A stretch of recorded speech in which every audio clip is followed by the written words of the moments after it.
Good evening, and welcome to the Black Powder Podcast. I am your host, Marcus Matthews, coming to you from a undisclosed location in windy, smoky Southern California. And today I am joined by one of the grand members of the Black Powder Podcast, Eric Parker, Bold Liberty, formerly of Jacksonville, now out in North Kakalaki. How you doing, my brother? Holding it down, man. Holding it down. Yo, so Happy to be here. yeah, that's great, man. You know, we wanted to come with you, not come with you. I don't know what you're doing right now, but we're just talking. We wanted to bring you an election recap from a libertarian perspective, and we're gonna start off by talking about the libertarian results of this election. And I want to talk on a national level real quick. So in 2016, Gary Johnson got 4.4 million votes. That's 3.3% of the total national vote. 2020, Joe Jorgensen got 1.8 million votes. That was 1.2. And this year, we, as Libertarian Party, got under 600,000 votes. Eric, what the hell happened? That's abysmal. First of all, I really think, and I think you're gonna agree that the National Party did not support their national candidate enough. I know a lot of so the Libertarian Party's been split. According to somebody I saw, there's actually only like 12,000 sustaining members. 12,000 Wow. sustaining like paid members right now in the Libertarian National Party. This is allegedly the third largest political party in the United States. That was what they said until this election. Chase Oliver, who we had on the podcast multiple times, and I'll say I think he's a great public speaker. I thought he would have been good in the general election, and for Trump, I think he was. He probably stole a lot of anti-war votes. A lot of people that might have voted Kamala Harris, but chose Chase. I don't know. I'm not saying that's what I wanted our goal to be from a libertarian standpoint. I wanted Chase to do good, get Yeah. some national attention, break some records, whatever, and it didn't Yeah, happen. well, Chase, he is a very eloquent public speaker, and he knows how to articulate himself. But he also had great policy points, as with most libertarians do. You know, individual liberty, government out of your business, things along that nature. Anti-war, for sure. Anti-war. You know, live within your means, do no harm. Unrestricted Second Amendment rights. Precisely. End the war on drugs. I mean, you can go on about all these points that I would think the vast majority of Americans could agree with, but I blame the Libertarian National Party leadership for not focusing on this. I've said this for the last 2 years. I thought this was the best chance for libertarians to show what the supposed third largest party in America could bring to the table, because we already saw one Trump um, episode, and then we had a Biden episode, and and Americans who at this point I truly don't understand Americans. Americans saw both of those events firsthand, destroying lives, destroying livelihoods through both administrations, and decided to say, hey, let's try this again. You know what? It's like I read something today somewhere. It's like America is in an abusive relationship. America is this woman in an abusive relationship. She breaks up with her husband that would get drunk and slap her around, and then give him some time to work on himself, and then get back into the relationship with that same dude, and the same thing starts to happen again. And that's why I question, there's a lot of talk right now about getting rid of the Department of Education. I agree with that, and Yeah. I think, and it's difficult for me to say knowing my local school board, but it should be local control, and it should be, if your local school district doesn't meet your standards, you should be able to go to another school district, however, whatever you Yeah. nearby or whatever. Um, because our kids are not getting the education they need for the future. The future is AI and technology, and we're not teaching. Everybody's talking about let's get back to the basics. China isn't doing the basics. South Korea isn't doing the basics. Denmark is not doing the basics. Japan is not doing the basics. They are expanding their education to meet the needs of the future. And here in America, we're like, you need to be able to read, write, and do arithmetic. That's Yeah. all you need. Eighth graders are coding in China. You know what I mean? Now they're Yeah. doing it as slave labor, but they're still coding. Well, I mean, in Japan, high school is harder than college. Yeah. They're also producing a vast army of incels, and their birth rates are just absolutely shit right now. But So I was having like, maybe we need to have Larry Sharp on soon if he ever decides to run for governor or something. But his education plan for New York is great. I don't know if you ever looked at his education platform, but no, essentially everyone is required to do, and I say required, but they do 2 years of high school, and then in those 2 years you're kind of deciding your path. Are you going to go to college?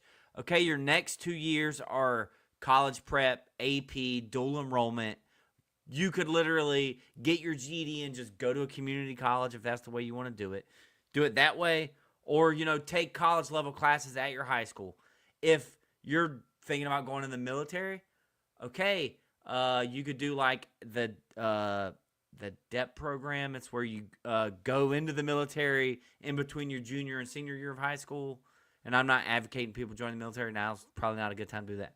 But I'm just saying, if that's your plan, you don't got to do your last 2 years. You could probably go to base training, or you could do ROTC for 2 years, and maybe they changed the rule. It used to be if you did 3 years of ROTC, you could join the military as an E3. So maybe they could waive in New York, waive that third year if you do your last 2 years of high school as like ROTC, or you do ROTC at a college, whatever, or a trade school, or you go get a job. You get your GED and you say, I just want to go to work. I'm not going to a trade school. I'm going to go to Walmart and stock shelves because maybe you got a kid, maybe you got a family needs help take care of. Maybe you don't want to do trade. You don't want to do anything, but you want to go to work. Maybe your family owns a business. I digress. no, Different that's paths for everyone those last 2 years. You could do a trade school, whatever. Whenever I went to high school, I did have friends that got out. They did like it's like a work release program, like you were in jail. But like your last 2 periods were electives and you just went to your job early. mm, That was it. But you had to show a pay stub. You had to have a real job, get paid.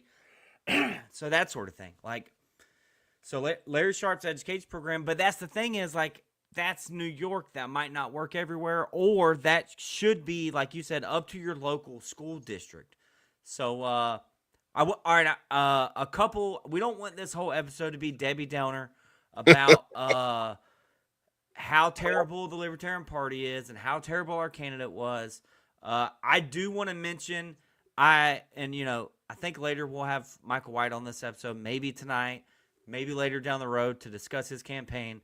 But of everyone I supported, first I want to say I think everyone now. All right, I'm just gonna go ahead. Reginald Blunt won Duval County School Board. He was a guy who's a registered Republican, but he's the real deal. 20-year Green Beret. He's an awesome dude, a Jacksonville native. He actually endorsed me, like a soft endorsed me publicly on election day in Jacksonville, even though I was running against a Republican. We were out at polling stations. He went Facebook Live. He was like, this is my guy. We just happened to be at the same, but this is my guy, Eric. He's the one, real deal, blah, blah, blah. And he's got some libertarian tendencies. So there was one win of everyone I know this entire or supported this entire election cycle, and that's Reginald Blunt for Duval County School Board. So there you Congratulations. go. One guy out of a billion. I don't know how many. You know. Yeah. I just wanted to touch on your education point because I literally, full disclosure, I work for a school district. Boo! I That's the government.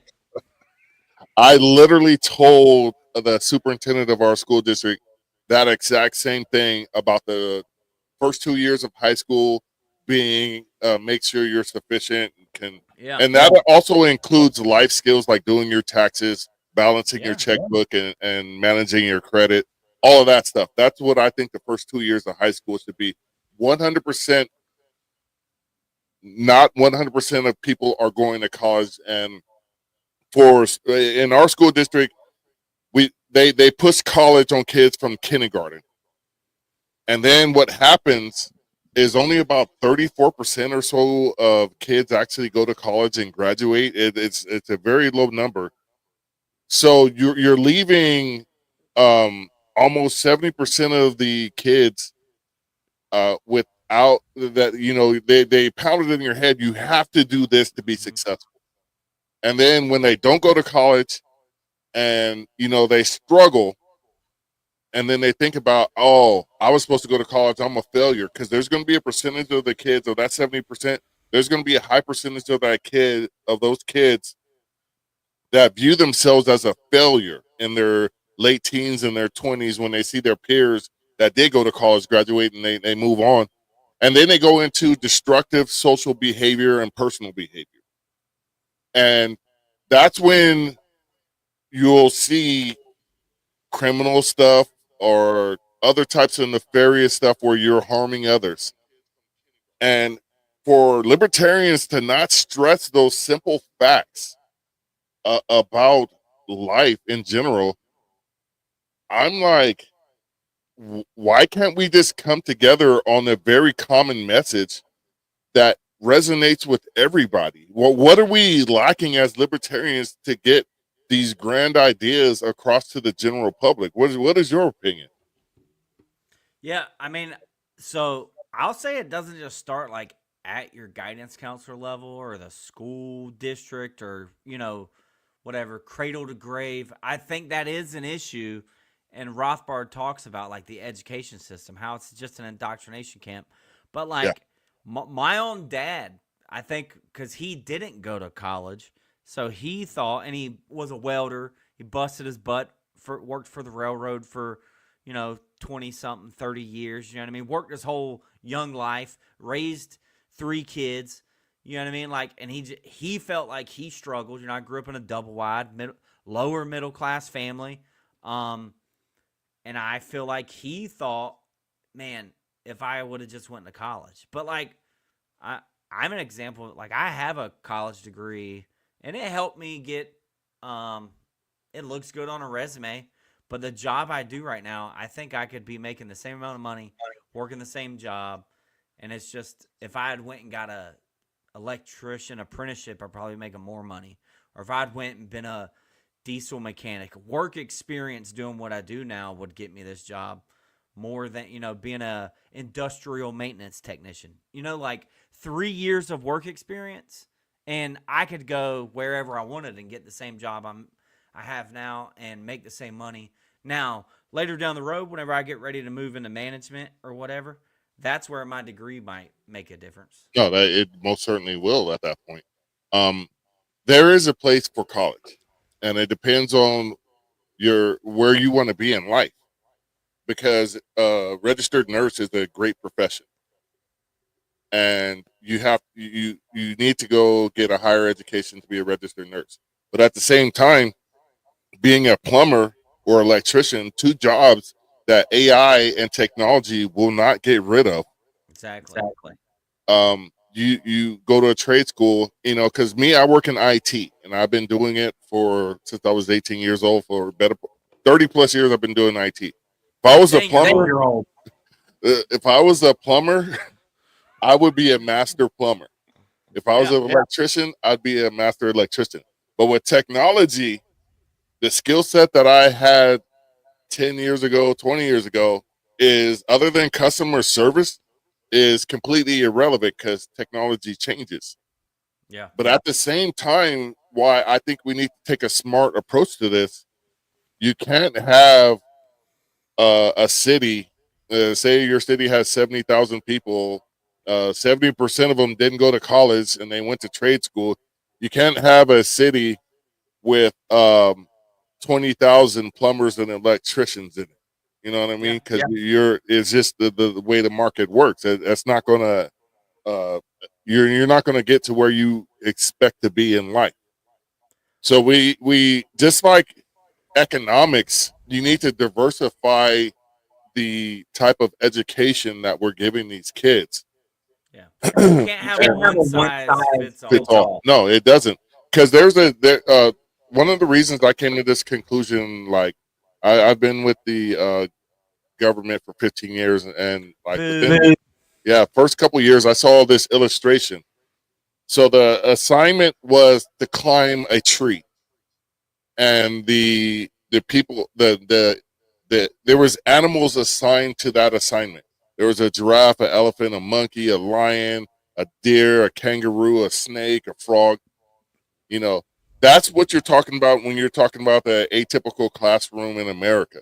You have different types of people with different types of abilities, but you're just going to have them do the same assignment as if they all have the similar capabilities. A monkey wouldn't have a problem climbing a tree. A giraffe, it's impossible. A snake could climb a tree. Elephant, impossible. You know what I'm saying? So Frog. the frog could climb a tree as well. But All right. I just wanted to touch on that because that seems to be a theme that I keep hearing in the news. Like one of the departments that may go away uh, with all these austerity plans that Elon Musk and Trump are kind of talking about right now.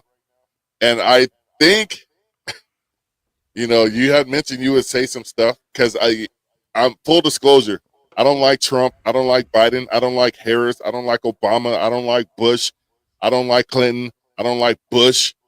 I don't like Reagan. I have yet to have a president that I would say, hey, he was all right. I would Because say the last real one, and if I was a Democrat, it'd be JFK. And then before that, Calvin Coolidge. So you get like a small government conservative Calvin Coolidge, the last dude to actually cut the deficit. And he did it 3 years in a row. You know what I mean? yeah, But that was like, our heyday, the whatever. I mean, some of our heyday. well, That was white you know, people's heyday. yeah, I was gonna say I wouldn't say it was our Well, heyday, but this is the America's always the been an government experiment. Yeah, spending has yeah, gone up exponentially, and it happened a little bit before Coolidge, but like he was the last dude to be like, "Yo, let's cut the crap," and by that I mean spending also. You know what I mean? But and since him, it's just taken off like a rocket, and like that's my criticism of the first Trump administration, and other things like the war with Yemen. You know what I mean? Like backing the Saudis to bomb Yemen. Syria. There, yeah, Syria.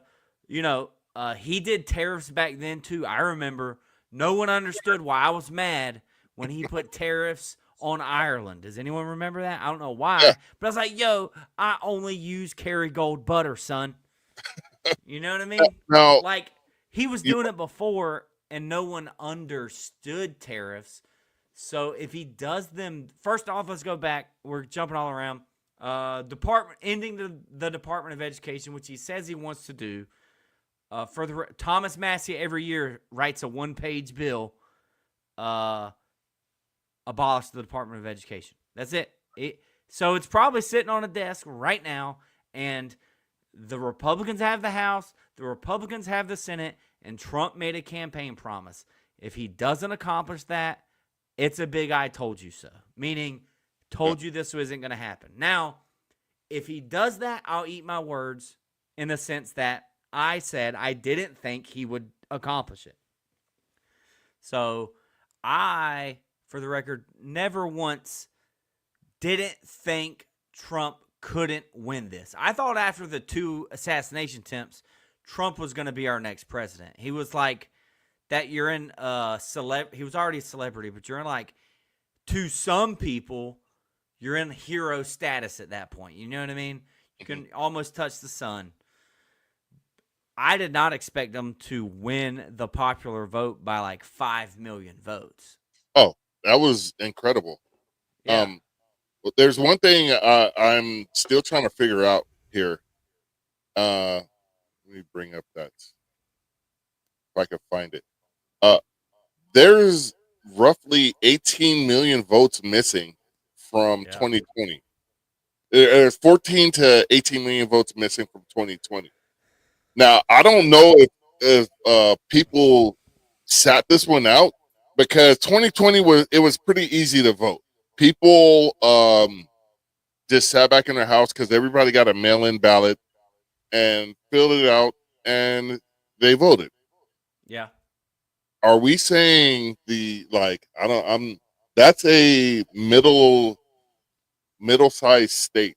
It's probably like a Ohio or Close Missouri. to like Pennsylvania, maybe. Like, aren't they Oh, like 19 million or something? I'm not sure. Yeah, I don't California know. is 30 some million, Yeah. but Florida's 30 million ish. I don't know. so it's a whole middle-sized state of voters decided not to vote this election cycle, and I'm like, holy crap! I mean, what happened? And as far as Trump getting elected, I don't give a shit. If Harris got elected, I would say the same thing. But I think, because we did our little blame game with the Libertarian Party, and I rightly so, because the Libertarian Party did not take this election seriously enough to back their candidate. I stand by Chase. Because I'm an open-minded individual, as I assume most libertarians outside of the Mises Caucus are open-minded individuals. And I listened to him solely on this policy. And a lot of people were like, "Oh, he's for kids getting transgender surgeries," and I'm like, I've never heard him say that. I don't know if it's true or not, but what I do know is there's a lot of places I don't want government and people with personal feelings on how government should be run. First off is at your dinner table. No, actually, first is in your wallet. Second is at your dinner table. Third is your doctor's office. Fourth is your chosen path to economic prosperity. In short order, those are the main 4 things I think about as being a libertarian. And whatever happens in your house with your kids, you should be able to raise as long as you're not, this is where the gray area is about abusing them. Yeah. But, my first transgender friend was literally in 1992, 93. You weren't even here, were you? I was here. Come on. I was just How old are you again? 36. I don't even know what year were you born? 88. This is getting really personal. No, I'm just kidding. Yeah, and what's your social What? security number? Yeah. What are you gonna ask me for? Literally, I was having that thought about. Do you remember the Dave Chappelle joke about like white people and like asking them who they voted for? It's like, why are you asking me all these personal questions? Like, Yeah, like now that's all I talk about. And yeah, I was thinking like it's crazy how now white people like have to tell you who they voted for. And it's like it's their whole identity. Don't get me wrong, libertarianism is a huge part of who I am, but it's a philosophy. yeah, And if you ask, I'll tell you. I tell people I ran for office and lost before I tell people who I voted for in this election. You know what I mean? Like, it's not yeah, like, but all right, so I voted for Chase, but I voted for it because of one, to support my party and our candidate. And I think he did stand on libertarian principles. And the yeah, controversial things, a lot of it was taken out of context, and there was a nuanced discussion on Twitter with limited characters. So you're back and forth with someone explaining your stance, and he would explain like, "Look, I think it should be between a family, their doctor, and the government should be out of it." And I get it. Like, all right, well, but what if their doctor's doing whatever lobotomies on them? You get my like, but okay, we can have a nuanced discussion on that, but don't take it and be like he wants everyone to do this to their kids or he supports you doing this. Yeah. So and he even got into more on the libertarian different state conventions in the different debates. He touched on this subject multiple times. You go find the videos yourself. I think he's better at explaining himself, live and in the flesh than tweeting on Twitter when everybody's calling him a homo communist. You know what I mean? So, Well, but here's the thing. Well, I think though, real quick, because I had this earlier when we were doing the blame game and blaming LP National. I kind of want to blame some of the delegates, not. And I'm talking about all the ones that didn't support Lars Mapstead from the very beginning. Now everyone knows he was the best candidate and he should have won. And had he won, he would have funded his own race with $1 million. He wouldn't have been dependent on a Libertarian Party that was being used to help out the GOP. And that's the thing is like, everyone's like, oh, but Trump's different. And I was like, look, he's already made a bad, someone poorly on his team already, an appointment, his chief of staff. Establishment, rhino, swamp creature. So there you go. Anyways, all right, sorry. I'm on a rant. I'm on a roll. I'm a little pissed. Only thing you were missing was a truck right there, and that was awesome. But I kind of forgot where I was going with my point. Yeah, sorry. You had a good one, and I was like, but wait. Go ahead. But wait, it gets worse. I don't think the Libertarian Party, and forgive me, but is currently relevant. And I say that as a card-carrying member of the National Libertarian Party. I'm one of those 12,000, and it sucks, and it pisses me off because this was our best, greatest chance. We currently, the Libertarian Party is not the third largest party in America anymore. It's the fourth, because the Green Party swept the Libertarian Party in just about every state, and I blame Angela 100 fucking percent. Excuse me, Tubbs not here. He's at his affiliate meeting, so I could cuss. He's driving right now. I told him to come on because he could come on for the last 50 minutes. Michael White, I'm about to text your pale, you know what, ASS, you know. If you spell it, it's still the same. No, there may be chill. I hope your children are listening to this podcast tonight, because they're going to get a grand lesson in what liberty is. And liberty is not the uniparty. Liberty means you can live your life the way you see fit without doing no harm to others.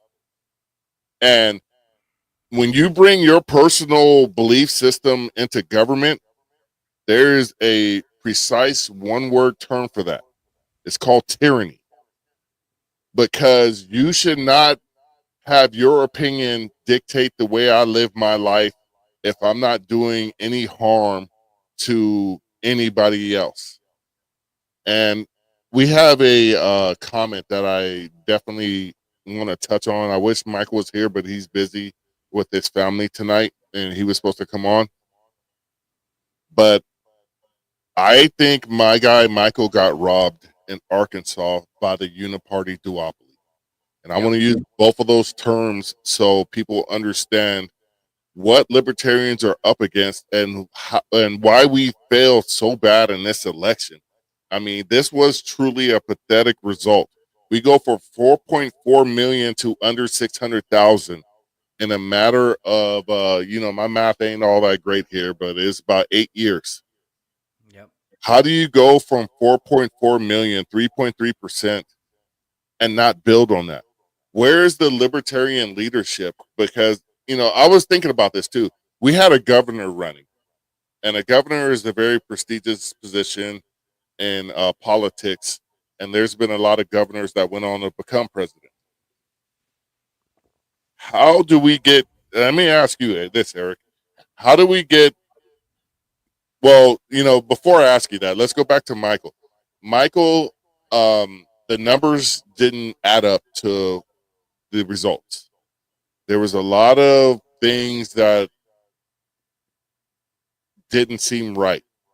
So, And and yeah, he wants to come on, and we'll probably have to commit an entire. I want to talk about his whole campaign because right. he had to go silent for a while because he didn't want them using clips from the podcast against him. But I want him to talk because he's a great candidate. He did a master class on running a campaign with very little resources. Thank you, everyone that gave to his campaign. I Yeah, want him to be able to say this, and he's not here right now on this episode. But I'm just saying, like, he was getting messages from supporters on the day of election with documentation from the polling station that they showed up to their precinct that was the right precinct, was given a ballot without him on it. It was a ballot for the wrong district, the wrong precinct. That's another thing, is like, who in the supervisor elections has one precinct that covers two different state legislature districts? That's the dumbest crap I ever heard. yeah, So there's basically getting people that were showing up to vote for him were given the wrong ballot that didn't have him on it. It had another race. They went to the poll worker. They said, I'm supposed to get this ballot. I'm here. Here's my voter registration card. They looked it up. They verified it. They had to fill out a form and give them a new ballot. And he has some evidence. Now, how many of times that happened to the vote total he lost, I don't know. I don't want to speak for him, or I don't want to say something that yeah. isn't true. He's got a lot to talk about, and I don't think the information he's gathering from this situation is done coming in. I think he's still fighting to gather all the information. So As I'm he sure you'll should. be hearing more from him. Keep following MW for Liberty. Um, Yeah, and if you care about him, go comment and say, good job, brother. that's what this whole election cycle. If you're a libertarian, a real libertarian, not a lino, not a Republican that is ashamed to call yourself a Republican, or Yeah, just not a go join the Democrat. Republican Party, man. Yeah, not a Democrat who's ashamed to be a Democrat. Because that's what I came up with that slogan during the election cycle. It's like, put your money where your memes are, because it seems like a lot of libertarians want to make cool memes. They want to get followers and get likes, and try to monetize their content. But when it comes down to where the rubber meets the road, nobody wants to put their money on that. And I think that's one of the main things that we have as a party, because the duopoly with the what decision, that wasn't the Dobbs decision with the Supreme Court, where they declared like I think super that PACs and was corporations that, that was Citizens United. yeah, the Citizens United, where they declared corporations as people and stuff like that. Yeah. You know, I say this all the time. There's only one group in your state capital in Washington D.C. that could walk in there and talk to your representative, your senator, or your president. Just walk in there and have an appointment directly with them after they send an email, say, hey, we want to talk about some stuff. And that's corporate America and every business interest in the Yep. United States, And their lobbyists. and their lobbyists. The only people that truly do not have any representation in your state capital and Washington, D.C. is the American people. The American people typically cannot walk into their congressperson or their senator's office and sit down and have an audience with them unless they cut them a check for $10,000+ or more. Yeah. Yeah. Or You show can up to a send, campaign event, maybe. yeah, you can send them a letter about your concerns about what's going on in their district or in your state, and you will get a AI generated Cookie cutter response. with a dry signature, the Microsoft signature on it. Yep. And we as Americans seem to be happy with that fact. And that's what disgust. I mean, this like I can honestly say there's points Wednesday morning where when I was driving to work, which is all of like less than half a mile away from me. So this was a quick thought. I was But like, in I give LA up. traffic, that could be like No, 30 minutes. not for me. My job is literally a block and a half away from where I live. I walk there when the weather's nice. But I was like, I give up. I can't try to push this message because I'm not the one to run for office right now. That's not what I could do.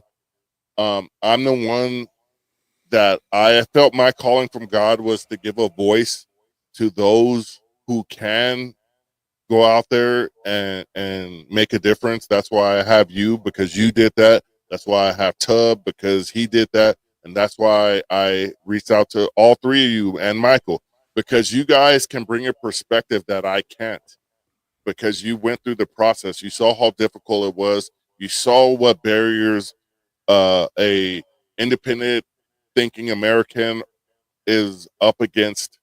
And that's why I wanted, when I after the episodes I had with you guys, I was like, I gotta have this guy here because he could bring the perspective that I can't. I can provide the platform because I'm just a very beautiful individual to look at, and people love my voice. Look, And you I can, got followers, all right? yeah. And so I use my voice, and I'm not doing this for money. I'm not doing this for fame. I'm doing this for America. I'm doing this for my kids. And I was so proud of my daughter, my son. I couldn't mail him his ballot in time, and I take full responsibility for that. But he wouldn't have helped Chase, unfortunately, with his vote, or our local school board that got taken over by some crazy ass motherfuckers. But I looked at my daughter and when she was voting, and I said, I'm going to ask you to vote for this one particular school board candidate because I've dealt with the other one personally. He was we had a conservative takeover of our school board here where I live. And one of those conservative dudes, he's been on the school board for like 12 years. When my son was in high school, he got exposed to pornography um, accidentally by his coach, but he got exposed to pornography nonetheless. Now, these people are like, we need to remove porn from school. We need parental notification. We need all of this stuff. Those two conservative school board members that were on the board, and this came before them because they ended up firing the coach, did not notify one parent on the team. And now they are out there, you know, putting out this huge message like we're all for the parents' rights and blah blah blah. I was like, what happened to my parents' rights? When did you discover that parents' rights were very important to you? Because it Yeah. sure fuck wasn't when my son got exposed to porn. Because you didn't tell us. They didn't tell the Yep. damn coach. The coach showed up to the next game because it was during spring break a week later, and they stopped him in the parking lot and said, "You're fired." They didn't have the balls to tell the homeboy, and he drove like 20 miles to the game. They Yep. cost him gas money. And You the know, whole team's there ready to play, and now they don't got a coach. You know what I mean? yeah. And then they ended up getting a walk-on coach who was a Spanish teacher that ended up getting fired later on that year for talking inappropriately to a female student.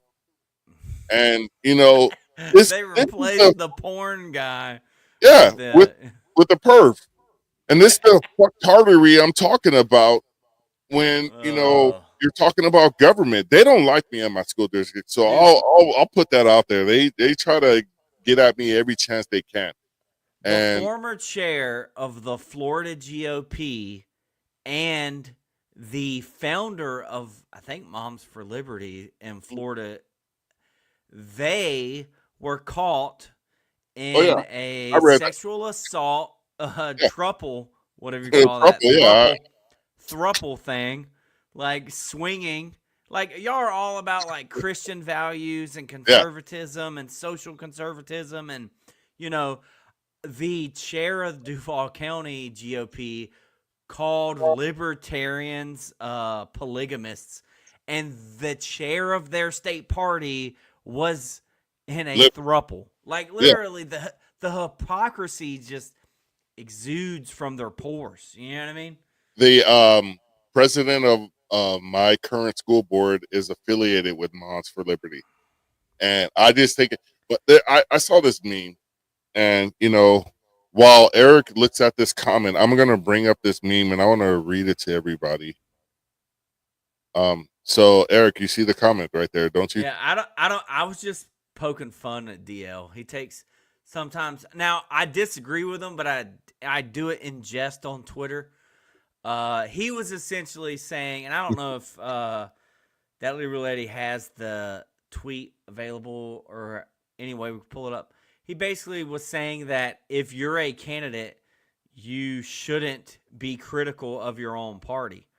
And I disagree. Now, I think there should be like hell no. You should be critical. Yeah. But DL's point is if you expect help from them later. And I get that. Like, but if leadership is different later, and I was calling out leadership, then new leadership might help me.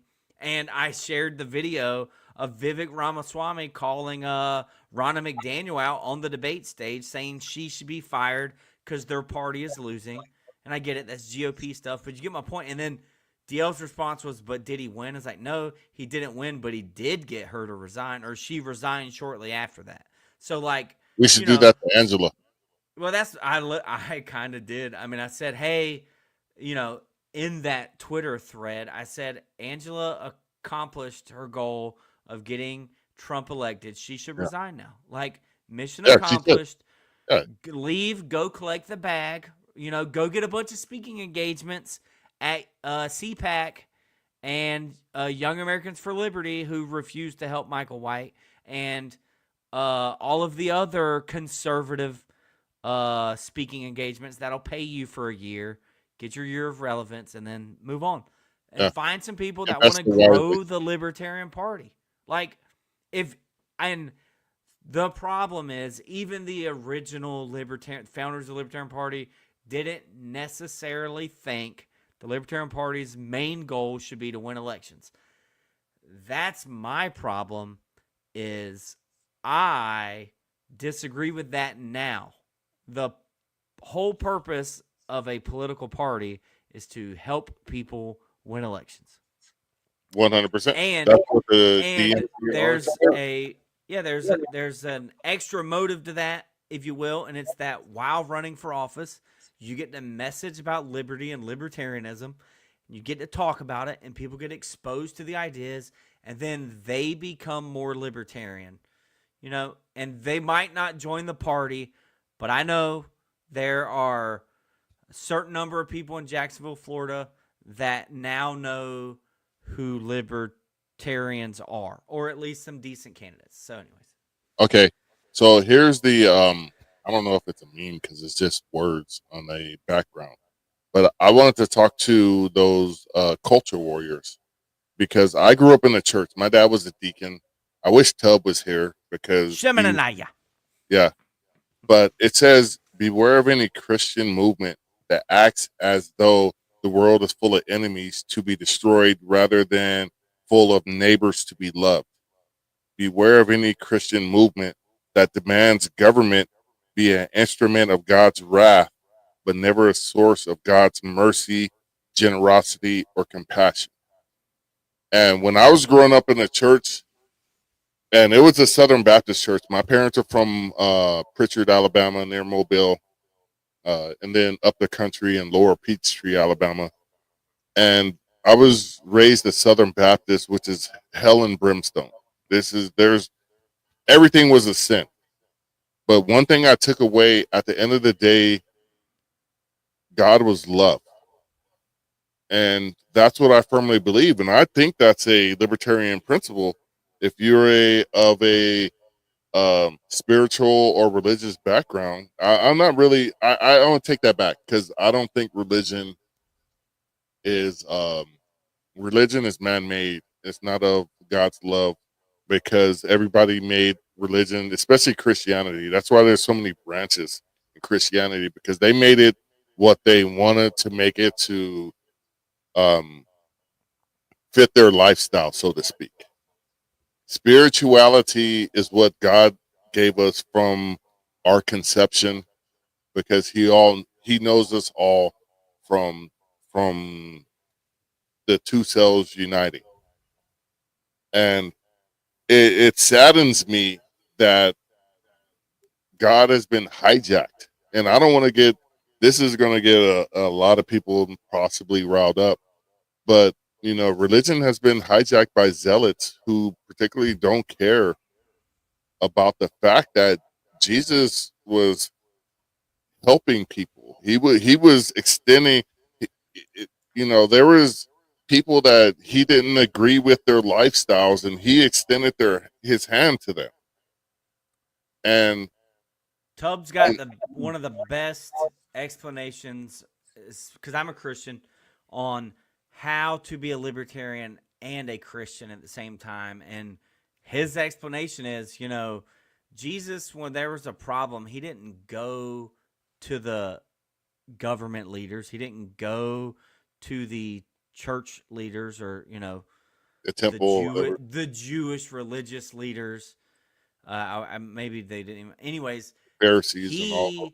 he didn't go to them whenever there were problems, and he didn't go to them to change people's hearts. He went to the people and he made disciples of them.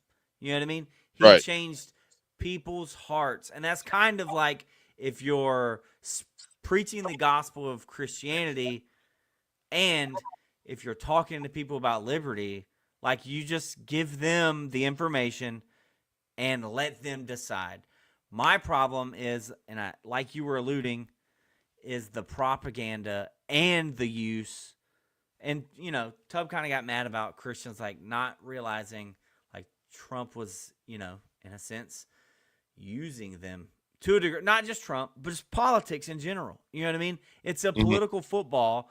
And, like, Kamala Harris made that mistake of, like, people at her rally saying Christ is king or something, and she said out loud, it was caught on camera, "I think you're at the wrong rally." Like, imagine imagine if those were actual supporters, just Christians in her thing that she said that to, and then lost their vote. You know what I mean? Anyways, but I don't know. No, you're right, Digress. because well, Americans are, who is that? It wasn't Ario Speedwagon. That's me in the corner. That's me in the spot. Like losing my religion. Is that Ario? No, that's not. Is that Ario Speedwagon? It is REM. REM. REM. Yes, I know. Yep. Ario Speedwagon was part of my childhood as well. Tubbs said, I don't know. Is he coming I told hot? him, he said he was driving, and I just texted him saying we're talking about Christian issues to Yeah. make sure he drives a little bit. He has God with him, so he could drive a little bit crazy. Go ahead and speed, Tub. Go Yeah, ahead and come on. just live stream it right now while you Yeah, drive, but Anyways, hold yeah, your phone up while you're driving illegally. there you go. Libertarians Yeah. do believe, as long as he doesn't Yeah. crash into anybody else, he's Civil fine. disobedience. Yeah, as you should. Um, it saddens me, because those were my roots. Not to quote Obama, but he said he went to church the old-fashioned way. He says I was forced to. I didn't like going Yeah. to church. I didn't, because Saturday mornings when I was a kid, you woke up early to watch cartoons.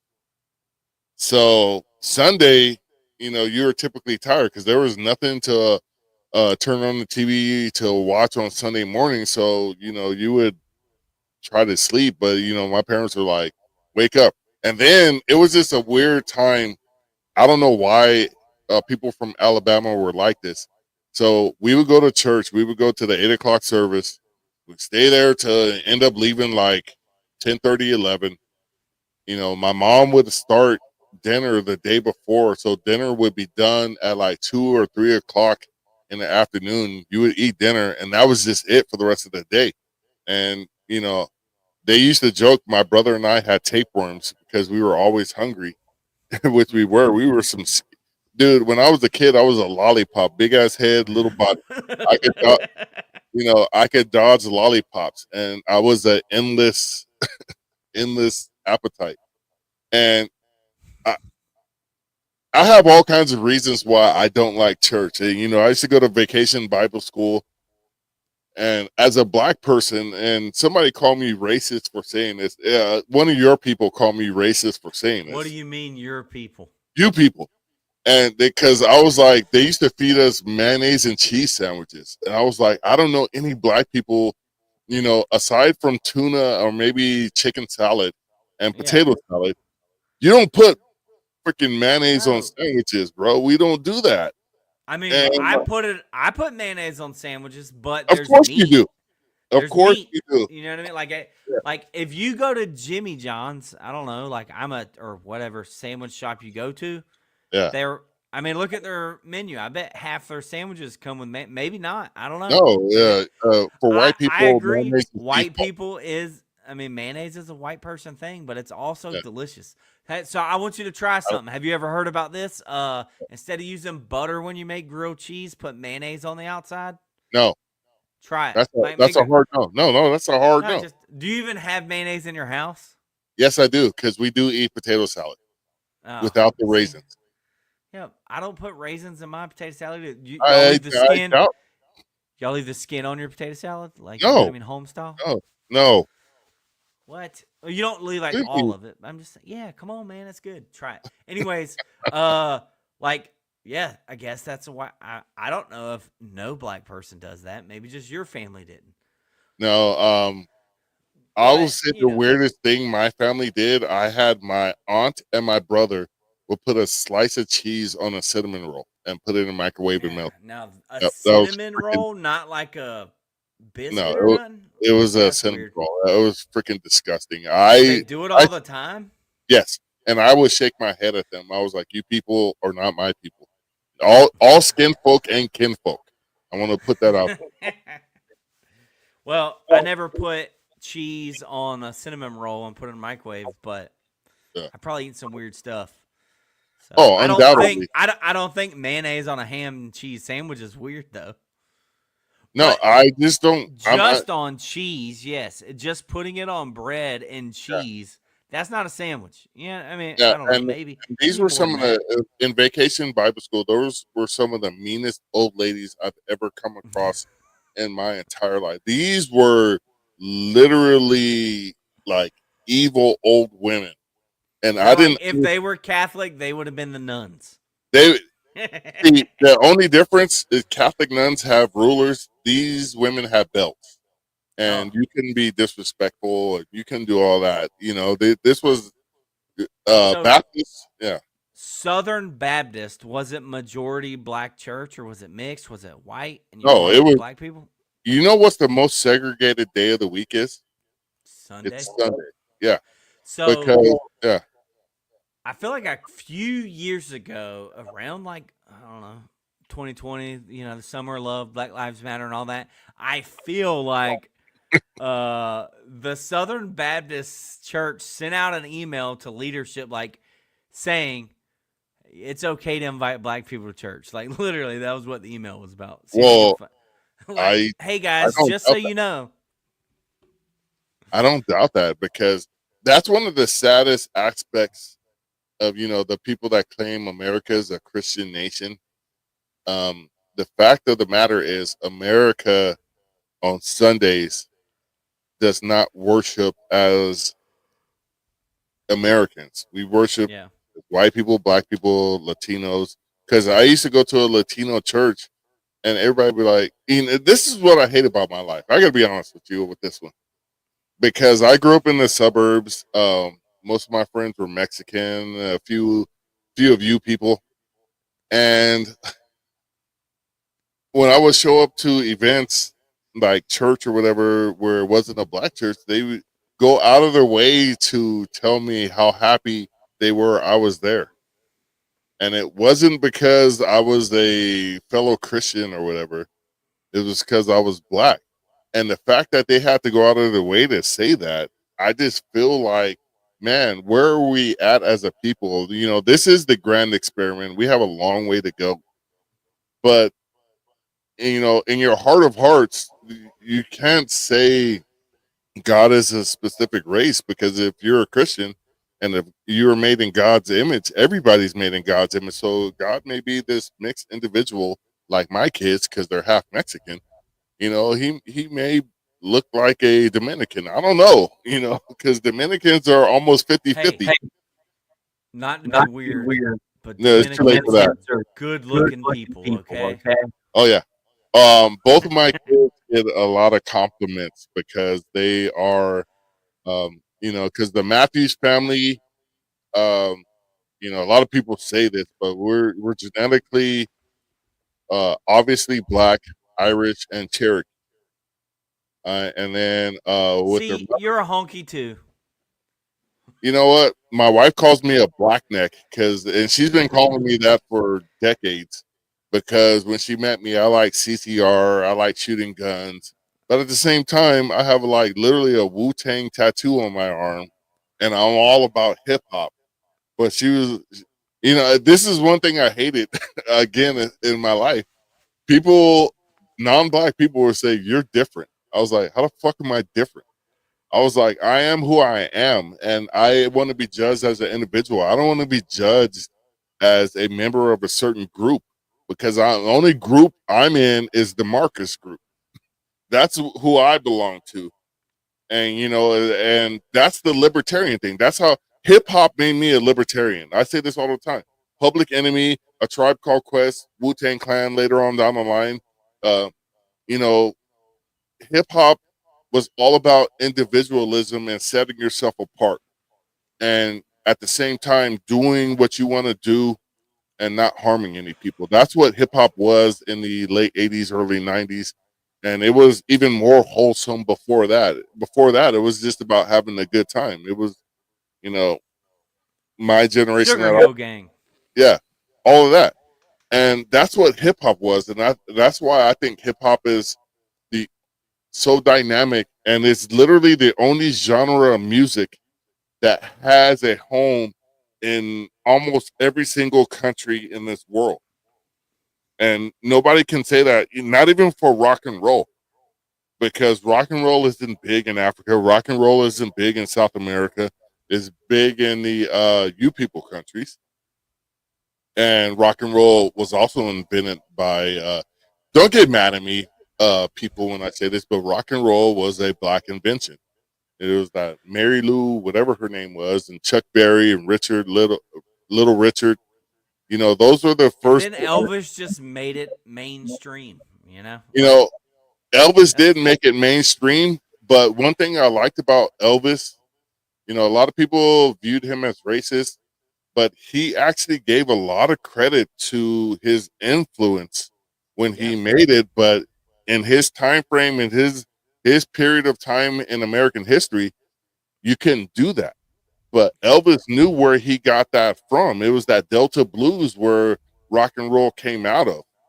And Yep. and that particular music gave birth all the way down the line to hip hop, because it was an expression. Music is an artistic expression, and you know the arts are usually built up by some sort of turmoil in life, because the arts are a existential thing outside of reality. Well, So and that's where like the American spirit of freedom and liberty that yeah, hopefully we can get back to an even better way isn't through like government force, is through free will, is yeah, through your individualism, your unique traits and qualities, what makes you different as an individual.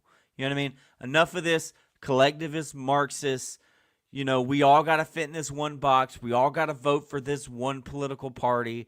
We all got to think the same, live the same, yeah. and be the same. No, we're all different, and we're all individuals, and that's what's important. You know what I mean? And that is the Libertarian, spirit right? of the Yeah, Libertarian Party, or should be the spirit of the Libertarian Party, the Libertarian message. And look, I beat up a lot of people who say they're big L Libertarian and they voted a certain way. Honestly, I don't care. It's your choice, and you do with that what you want. I hope you didn't waste your vote by voting for someone you don't believe in just because you didn't want someone else to win. That's what we got to get away from, is just giving our vote to someone that we don't believe in. And if I think someone's lying to me and I have a proven track record of 4 years of $7 trillion added to the debt, I'm not going to support them. One thing, last thing I wanted to touch on before we give our closing statements was tariffs. And the fact that, people, I saw a lot of videos of people saying, Trump is going to put tariffs on these people, Mexico, China, Europe, blah, blah, blah, tariffs. I don't think Americans truly understand what tariffs are and how they actually will cost them more. And I blame, going back to where we started, I blame the public education system for not understanding the basic principles of capitalism. If I am a business here in the United States and I get my products from Mexico or China, and they put a $50 tariff on every crate of items I buy, and I have to now pay for that because they're not going to eat that $50. They're going to pass it on to me. Who am I going to pass those tariffs on to when I buy my product so I can make a living as an entrepreneur here in the United States or a business here in the United States? And if it costs me more money to do that, and this is my sole means of income, who am I going to pass those costs on to? The consumer. And the consumer. And for Americans think like, oh, China, the government is going to have to pay that extra $50 per crate. Or Mexico, the government is going to have to pay that extra $50 per crate. Shows you how stupid Americans are. It's freaking hilarious. The smooth brain mental gymnastics it takes to think that tariffs placed on goods that you're going to consume are not being paid by you. What's your stance on that? There needs to be a challenge, and I'm trying to figure this out. But I will send one whole devalued fiat dollar to the first person to go find 10 things in your house, consumer products. I'm not going to say food might be easy to do. So non-food item, 10 items that say made in the USA on them. The first person to do that, post a picture of your 10 items, gathered up, I'll give him a t-shirt. And all right, there you go. We will give the first person. This is a challenge. You might need to clip this and share it. This is the tariffs challenge. First person to find 10 things in their home that say made in the USA on them. 10 different together. things. 10 different items, not 10 of the same thing. Right. And the Black Powder podcast will send you a t-shirt, and I'll send you one fiat dollar. Yeah. Word. Okay, so as we wrap this up, we want to thank all y'all that participated. That Liberty lady, we love you. Yep. And we would love to have that Liberty dad on. We got a guest next week. I'm not sure about Ben the week. Owens. It's go follow Ben Owens on Facebook. Check out what he does. A former drug addict that's done a lot of great things. He's clean now, and he's building a nonprofit, getting homeless veterans off the streets. He's turning dope houses into hope houses in Memphis, Tennessee. So that's huge. Follow him. Yeah, it's going to be a bit. I'm telling you, that's going to be a good episode. Okay. And we might talk politics. I think he leans libertarian. He's definitely pro 2A, so we might get back to your roots there, Marcus. Word. All right. In closing, Eric, what do you have to say to the people about this election cycle and where America is going? Hey, keep your foot on their throat. Keep calling them out whenever they make boneheaded decisions. But if this next administration does something that's, something we would have done like free Ross on day one, say thanks, I guess, or at least say about time. I honestly kind of think it'd be hilarious if Biden pardoned him before Trump so he could steal one campaign promise from Trump. That'd be hilarious. So then I don't got to tell my brother, hey, look, Trump did one good thing. All right, but if Trump doesn't do it on day one, then he's a liar and a piece of crap. Yeah. So to your point, if Biden doesn't pardon Hunter Biden, he's a bitch. How Dude, you not? You have no further political aspirations. There's I'd do it. nobody This is can my talk this. son. Abuse of Yeah, power, baby. abuse the power. If you don't pardon Joe Biden, if you're listening, which I know you I, are, because at some point the FBI, NSA, or CIA is gonna get this Black Part podcast to you in some way, shape, or form, because we are. If I'm not viewed as anti-government, which I think is oxymoron, because this is a republic, the government is the people. But if I'm not viewed as anti-government by the government, I'm not doing my job. Joe Biden, if you don't pardon your son Hunter, you are a class A1 bitch, and I don't understand you whatsoever. Do this shit, and I would have literally, if I was Joe Biden, I would have pardoned my son Wednesday morning. Once the election had been called, and I'd be flipping people off. Fuck you! I'm the president. What are you gonna do? You know what I'm saying? Go get some balls. You already fucked up and got your opponent elected, because that was his fault. He said he was going to be a one-term president, and he decided to get on that debate stage and go to sleep. You fucked up. I blame. He's the reason Trump got reelected, because he was just a fucked up individual. One last thing, before I give my closing arguments, you could chime in on this, Eric.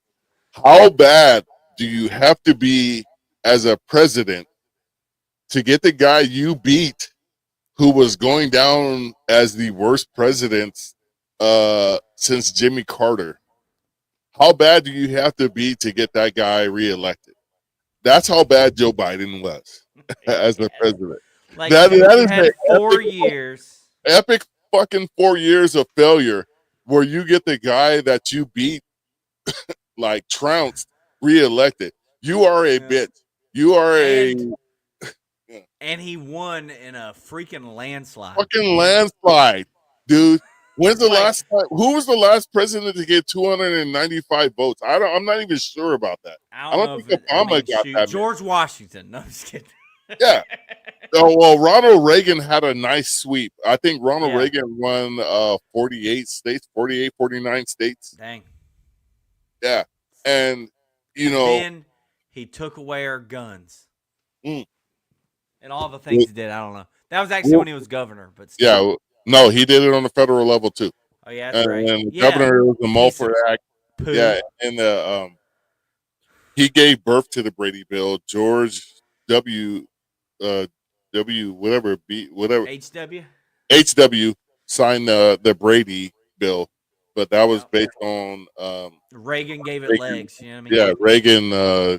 He's setting him up on that, because Reagan. Thanks a lot, Republicans. Who needs an AK-47? I was like, this guy. I got one. I can either confirm or deny that. I can't confirm or deny that too, because a lot of people don't know this thing about California. California, we get around a lot of gun laws here legally. Hey, legally. Flea market loophole or whatever. I don't know. Well, I mean, no, I've gone into brick and mortar. Go to a different state, right? I don't know if that works either. All right, let's not talk about it live. We'll talk about it offline. Okay. So in closing, I want to thank everybody for listening, watching, whatever you're doing. I want to thank all the libertarians that had the gall and the balls to run for office. Michael White, salute to you, sir. Your boy in Duval. Every libertarian, Chase, Oliver, I want to thank you, because I thought you were a genuine person, and I thought you got a bad rap on a lot of what you said. I want to thank Lars Mapstead, because he was my guy too. I love that dude. And all the libertarian candidates that we had on, were infinitely better than either of the uniparty candidates. And America, I am sorely disappointed in you that you're not smart enough to vote for your own liberty. You voted for another master, and you voted for more debt, and you voted for more authoritarianism, and you voted against yourself. You know, and that's not because Trump won. That's because the uniparty won. And it pains me to watch America slide down this slope of authoritarianism without a iota of concern for our next generation, the ones that aren't born yet. So, Eric, do you have last words? Just keep up the fight, everyone. It's not over. You know, don't know what's next, but things are gonna get okayer. And with that, we want to say, please stay tuned for the okerness of America. This podcast's gonna keep growing, getting better. And I'm just saying. we're gonna get okayer here too. We got a guest next week. Yeah, You know, we're Big one. expanding our hosts, so you're gonna get multiple perspectives from a libertarian point of view, from an individual liberty point of view.